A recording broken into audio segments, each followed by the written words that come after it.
Halo teman-teman, Assalamualaikum warahmatullahi wabarakatuh. Kami dari kelompok 7 mata kuliah ekonomi publik akan membawakan materi tentang kutukan sumber daya alam atau resource curse. Sebelum langsung ke materi, di sini saya akan memperkenalkan anggota dari kelompok 7. Yang pertama adalah saya sendiri, Muhammad Hagi Rahman, dengan NIM 19804241063. Yang kedua ada Novel Bayu Fadilah dengan NIM 19804241044. Dan yang terakhir ada Muhammad Agung Pratama dengan NIM 19804244004. Nah, langsung saja. Silakan untuk didengarkan dan selamat untuk menyaksikan. Kutukan sumber daya alam adalah suatu paradoks yang dikenal dalam ilmu ekonomi ketika negara-negara yang memiliki kekayaan sumber daya alam ternyata justru memiliki kesejahteraan masyarakat yang buruk serta pertumbuhan ekonomi yang lebih rendah dibandingkan negara-negara lain. Salah satu penyebab penting munculnya paradoks ini adalah mismanagement dari penerimaan sumber daya alam sehingga menimbulkan berbagai dampak sektoral lainnya. Beberapa penelitian akademik diantaranya Shah Warner tahun 95 sampai dengan 2001 serta Auti and Mixel tahun 98 menemukan adanya hubungan negatif antara kekayaan sumber daya alam dengan pertumbuhan ekonomi. Melalui temuan-temuannya tentu bakal menyulitkan posisi ekonomi negara dalam menghadapi skenario nyata habisnya ketersediaan sumber daya alam di tahun-tahun mendatang. Mengingat posisi tambang sebagai salah satu non-renewable resource, negara akan semakin terkutuk pada saat kehabisan sumber daya alam dengan anjloknya penerimaan primer. Di Indonesia, banyak daerah yang memiliki kekayaan sumber daya alam besar, bukan hanya minyak dan gas serta batu bara, bahkan mineral lainnya seperti tembaga, emas, nikel, dan timah. Indonesia termasuk memiliki cadangan minyak terbesar di Asia Tenggara dengan potensi cadangan sebesar 43,7 miliar barel.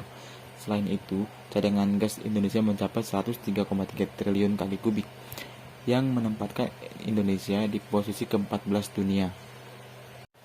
Dari sisi potensi energi alternatif, Indonesia juga menjadi jawara dengan cadangan panas bumi geotermal terbesar di dunia. Proporsinya mencapai 40% cadangan panas bumi dunia. Di sektor mineral, Indonesia merupakan negara produsen emas terbesar nomor 8 dunia dengan rata-rata produksi mencapai 100 ton per tahun. Selain emas, Indonesia juga masuk dalam 5 besar dunia negara produsen tembaga dan nikel serta peringkat 10 besar dunia untuk produsen gas alam cair dan penyulingan timah. Pada era Orde Baru, Indonesia sempat dianggap mampu terhindar dari kutukan sumber daya alam. Hal ini didukung dengan fakta, misalnya melihat perbandingan antara Indonesia dengan Nigeria, yang sama-sama memiliki ketergantungan dari penjualan migas. Pada saat ini, pendapatan per kapita Indonesia relatif lebih besar dibandingkan Nigeria. Keberhasilan tersebut juga tercermin dari penurunan berbagai indikator pengembangan, seperti angka kemiskinan, kematian bayi, serta angka buta huruf secara signifikan. Keberhasilan Indonesia ini dicapai dengan investasi dari penerimaan sumber daya alam, khususnya migas, ke pembangunan infrastruktur, pendidikan, industri, dan pertanian. Namun, fenomena kutukan sumber daya alam ini kembali mengemuka di Indonesia, khususnya di era otonomi daerah, ketika beberapa daerah yang dianggap memiliki penerimaan daerah yang lebih besar dari kekayaan sumber daya alam, namun memiliki beberapa indikator pembangunan relatif buruk, serta produk domestik regional bruto atau PDRB yang rendah. Salah satu contohnya adalah Kabupaten Musi Banyuasin di Provinsi Sumatera Selatan. Kabupaten Musi Banyuasin memiliki penerimaan daerah sebesar 2,58 triliun, peringkat 13 secara nasional, dan PDRB sebesar 34,5 triliun, peringkat 38 secara nasional. Dari sisi pembangunan kualitas manusia dengan melihat indikator IPM, maka tingkat IPM Kabupaten Musi Banyuasin hanya 72,44 atau peringkat 205 secara nasional. Tingkat kemiskinan Kabupaten Musi Banyuasin sebesar 18,99% atau relatif masih lebih tinggi dari rata nasional. Contoh lainnya adalah Kabupaten Bojonegoro di Provinsi Jawa Timur, yang dianggap sebagai salah satu lumbung energi nasional, tercatat memiliki total penerimaan daerah mencapai 1,5 triliun atau peringkat 42 secara nasional. Walaupun dari indikator ekonomi cukup baik dengan nilai PDRB sebesar 27,6 triliun pada peringkat 40, namun Kabupaten Bojonegoro memiliki IPM 67,32 atau peringkat 428 secara nasional, berada cukup jauh di bawah rata-rata nasional dan tingkat kemiskinan 17,47% lebih tinggi dari rata-rata nasional. Ada kecenderungan pemerintah daerah yang mendapatkan dana bagi hasil sumber daya alam yang tinggi memiliki kinerja dan akuntabilitas pemerintahan yang buruk. Penerimaan sumber daya alam tidak memiliki korelasi signifikan terhadap pertumbuhan ekonomi keseluruhan. Penerimaan sumber daya alam juga tidak memiliki korelasi signifikan dalam menurunkan tingkat kemiskinan keseluruhan.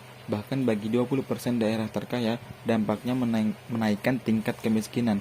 Dana cadangan sumber daya alam tidak memiliki korelasi signifikan terhadap indeks pembangunan manusia secara keseluruhan dan dibagi 20% daerah terkaya. Hal ini bisa kita lihat pada gambar grafik di bawah ini. Besaran dana bagi hasil sumber daya alam berdampak positif namun tidak signifikan terhadap pertumbuhan ekonomi di daerah. Namun semakin tinggi dana bagi hasil sumber daya alam, semakin lambat pertumbuhan ekonominya. Sementara pada grafik di bawah menunjukkan bahwa semakin tinggi dana bagi hasil sumber daya alam, tingkat kemiskinan semakin tinggi. Pada 20% daerah terkaya, angka kemiskinan cenderung meningkat dibandingkan dengan daerah yang relatif tidak kaya sumber daya alam. Selanjutnya, akibat persoalan yang muncul seringkali menjadi titik awal lahirnya terobosan baru guna mengatasi persoalan tersebut. Untuk menghindari kutukan SDA, ada beberapa negara di Timur Tengah dan negara bagian di Amerika Serikat telah menjalankan kebijakan Natural Resource Fund atau NRF, serta mekanisme earmarking penerima SDA yang merupakan bagian dari Sovereign Wealth Fund atau SWF, yaitu dana cadangan dan atau tabungan yang disisihkan dari penerimaan SDA pada suatu negara untuk kemudian diinvestasikan ke sektor-sektor lain yang minim risiko, yang pada masa mendatang akan menghasilkan capital return bagi negara. Bauer 2014. Sektor migas merupakan sumber energi primer dengan nilai investasi besar yang rantai pasokannya dijaga sebaik mungkin melalui mekanisme kontrak jangka panjang.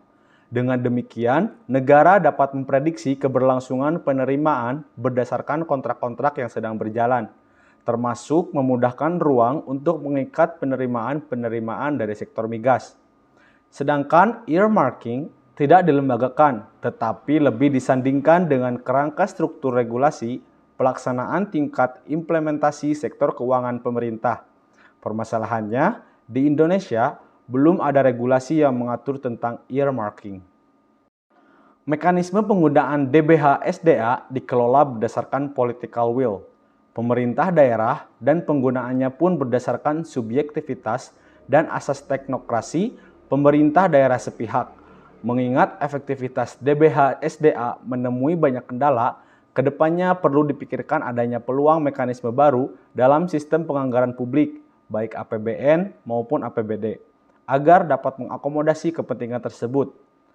Sebagai salah satu contohnya adalah di Kabupaten Musi Banyuasin yang telah menerapkan ADD melalui Peraturan Bupati Nomor 15 Tahun 2013 tentang pedoman umum dan petunjuk teknis pelaksanaan ADD atau K.